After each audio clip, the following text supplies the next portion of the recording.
Hello, and welcome to video 8 in our Fortnite chess development series. In this video, we're going to take a look at capacitive touch.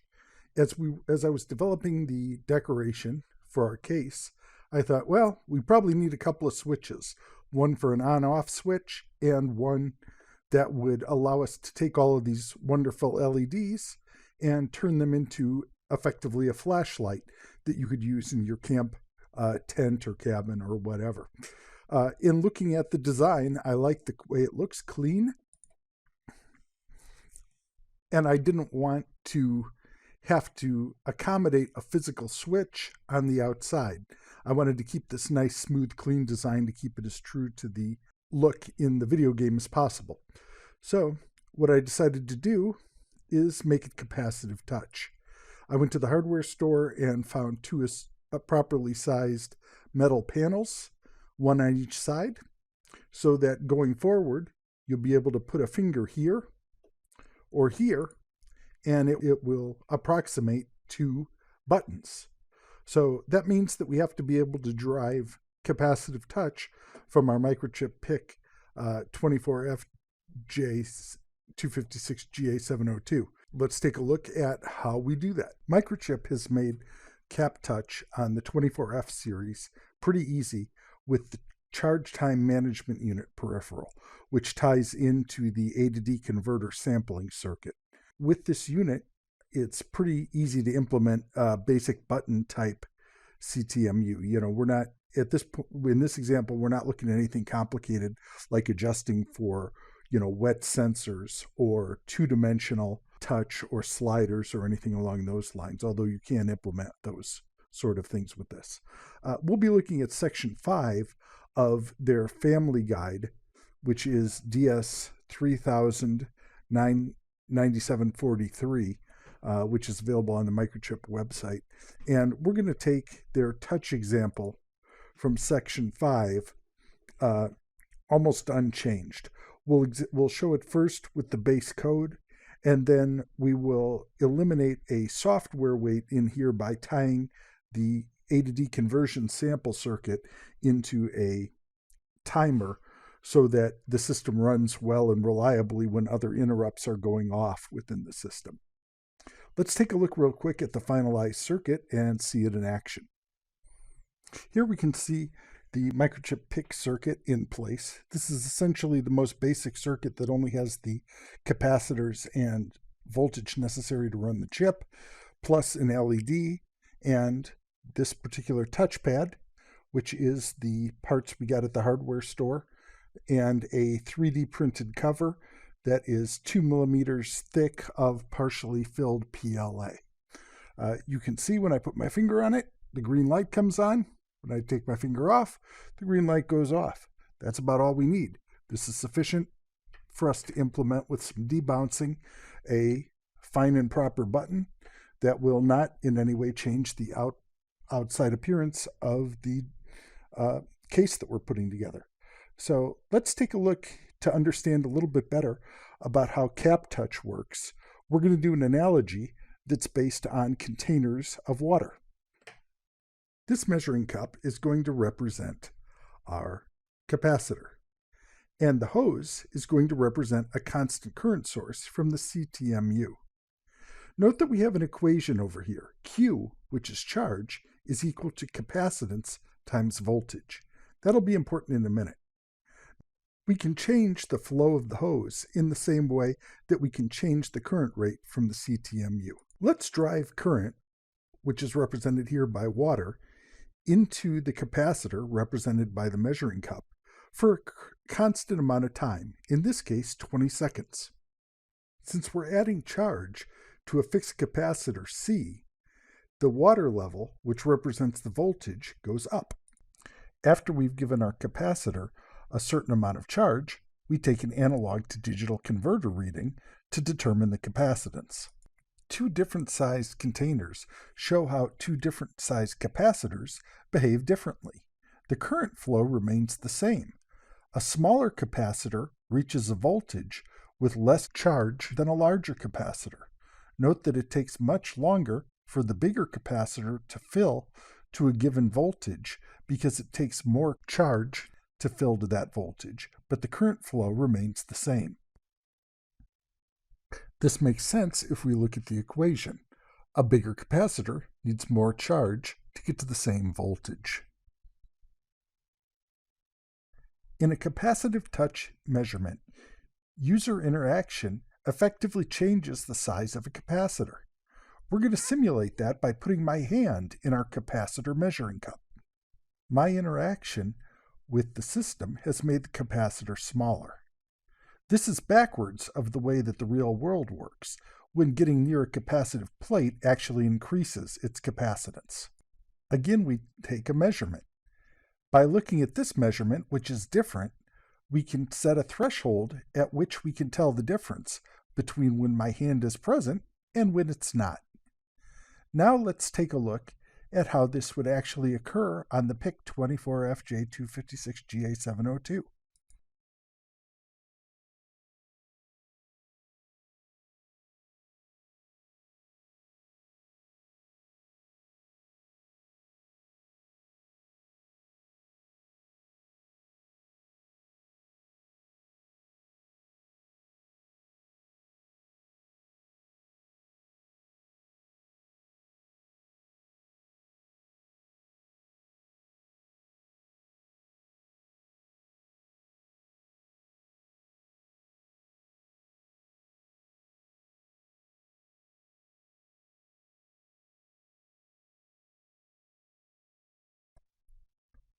To get accurate capacitance measurement, you need a constant current and a reliable, properly selected time.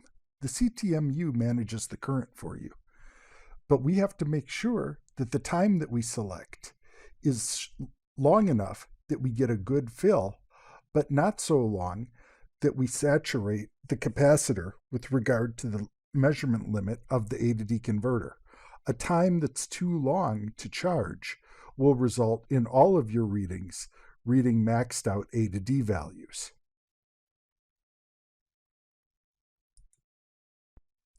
For your physical components, the amount of capacitance change you get is going to be fixed.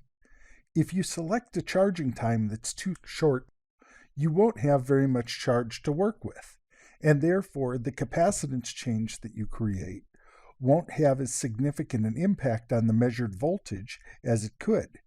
So you want to make sure that you get a charging time that's sufficient to get your empty value, your non-touched value, close, but not at the saturation value of the A to D converter. So let's take a look now at how we calibrate our touch circuit. As you can see, I've attached an oscilloscope to the touch panel pin that we're using on the microchip PIC. It's important to note that you can't actually calibrate a capacitive touch circuit when an oscilloscope probe is attached, because the probe's capacitance is large relative to the capacitance of the touch panel in many cases. So we're going to go ahead and do some demonstrations here, but then we're going to have to go back and recalibrate the circuit again without the oscilloscope attached. But it's instructive to look at what happens. So right now, we're going through this series where we enable discharge, we wait for 1,000 counts. These cycles are left over from the data sheet, which assumes a certain clock rate, so ignore those. But essentially, we're going for 1,000 cycles, and then we're going to disable discharge, which will allow the capacitor to start to charge, and we're going to let it charge for 500 counts. Let's take a look on the scope at what that looks like. We can see that we've got this discharge cycle, then a charge cycle, and our Vmax is 1.2 volts, 1.12 volts. So what that tells us is that we can charge that capacitance quite a bit farther than what we have so far. This is a 3.3 volt VSS that we're using, VDD, which means that we have a lot more range on our A to D converter that we're not using. So right off the bat, let's triple that. We'll go from 500 to 1500. Reprogram the micro and take a look at what happens on the scope.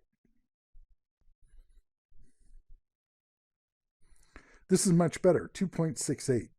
We can see from the curve here that we're not getting 100% linear response that we might expect. It appears that the CTMU circuit is not 100% accurate with regard to the current that it provides as the output voltage approaches 3.3 volts. So I think we want to go a little higher than that. Let's see if we can push it a little bit farther.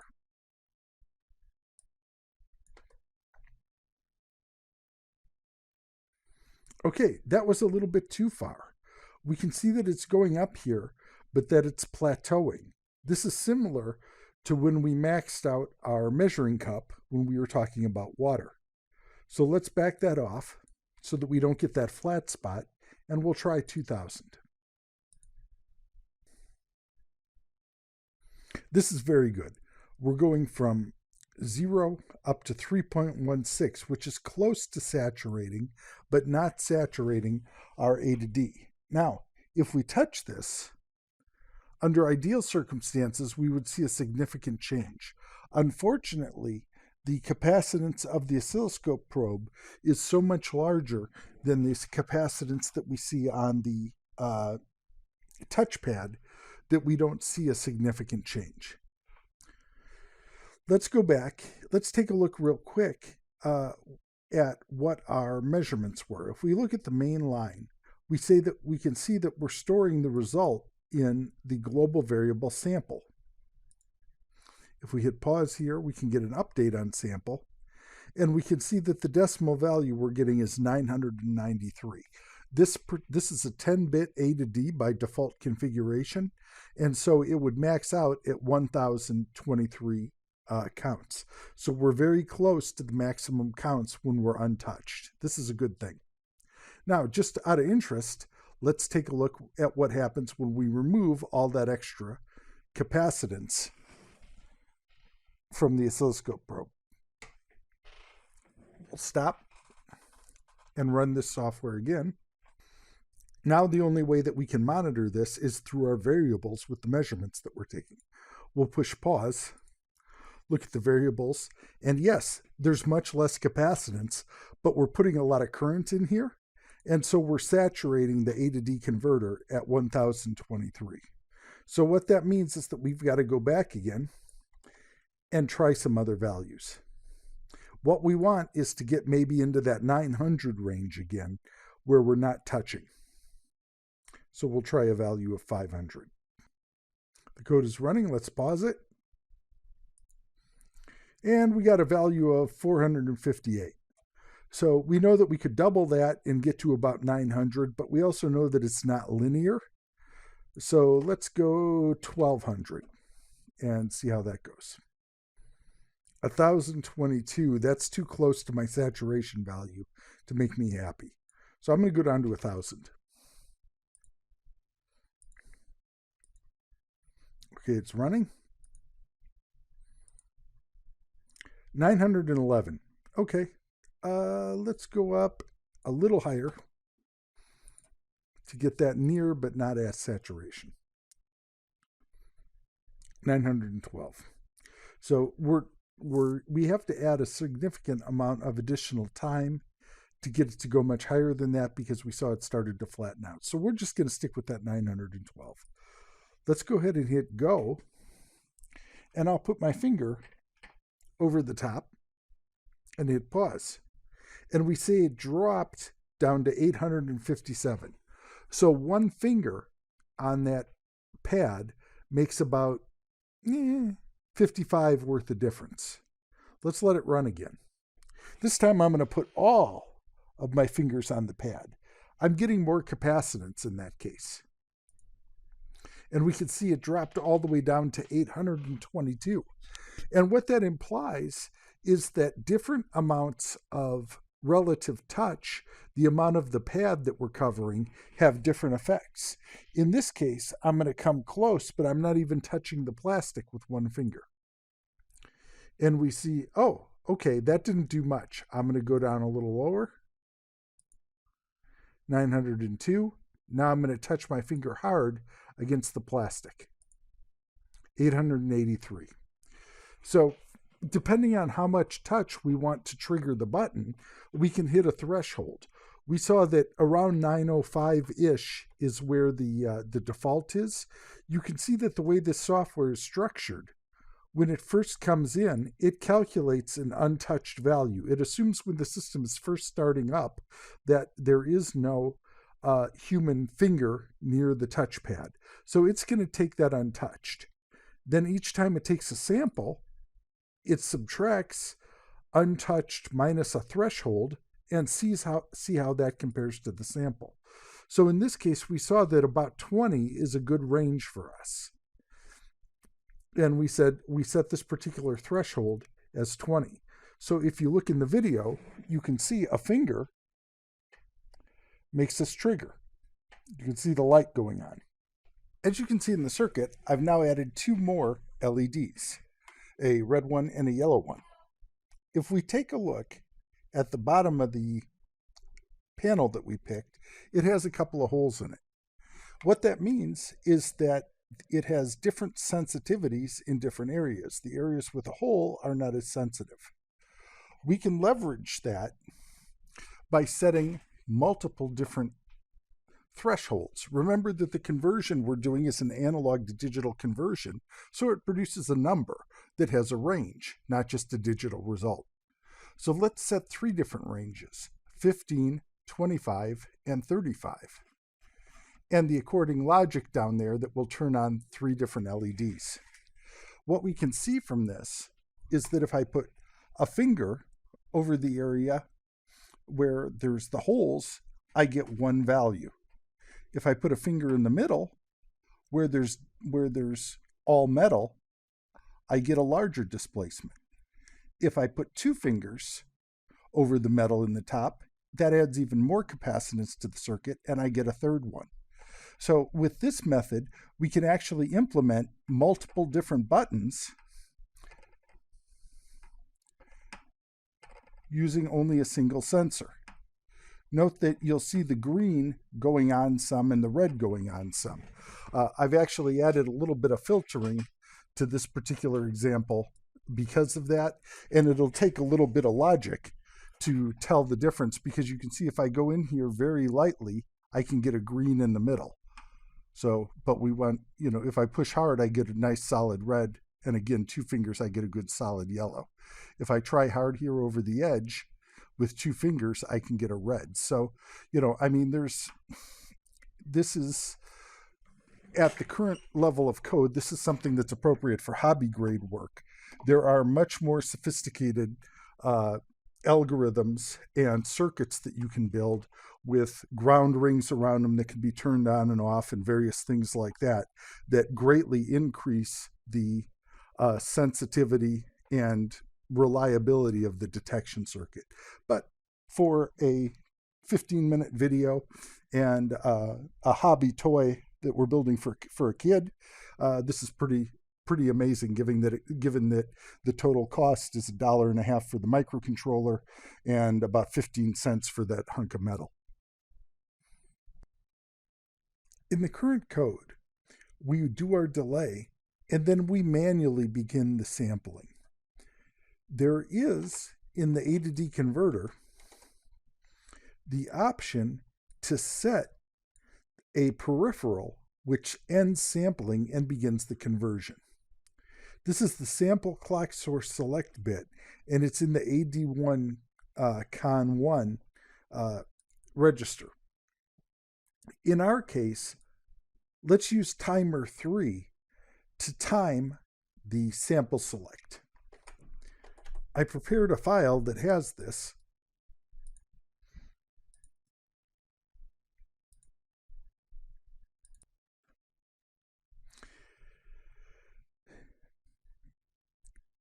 If we look at this new file, it looks largely the same, except that we have some configuration in here where we're setting our timer 3 configuration.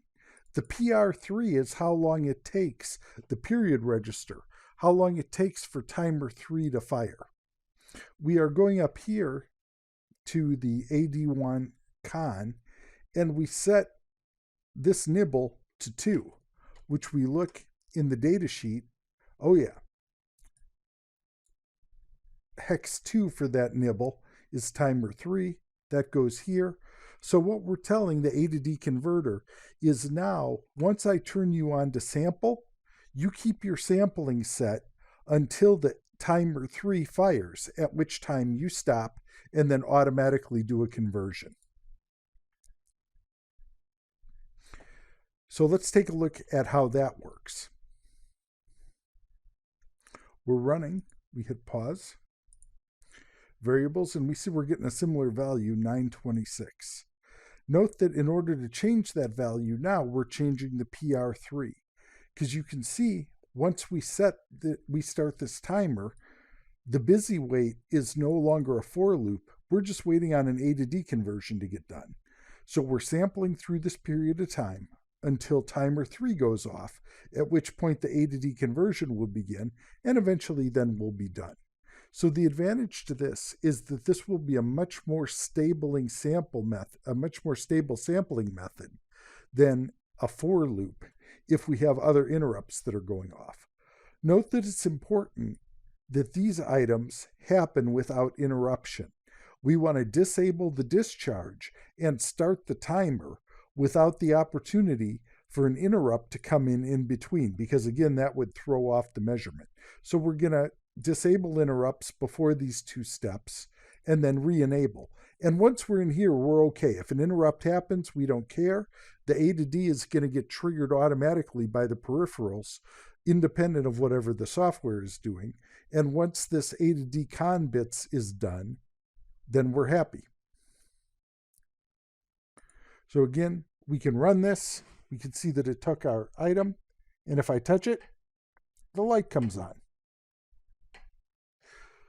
So this is about all that we need to do in order to be able to add capacitive touch to our particular application. In our case, we know that there's going to be 2 of the touch pads rather than just 1. So in this simple solution, we are setting the chosen analog sample to a single value that corresponds to the pin that we're using for this example. When I go to adapt this code for the final use, I will add a channel option as a parameter to this function, and then at the beginning of this function, we'll set up our channel in the A to D converter. Everything else will work the same. I hope that you've enjoyed this, and looking forward in our next videos, we'll be looking at some more of the 3D design of this particular project, and we'll also be looking at the circuit schematic and the PCB board layout that we did.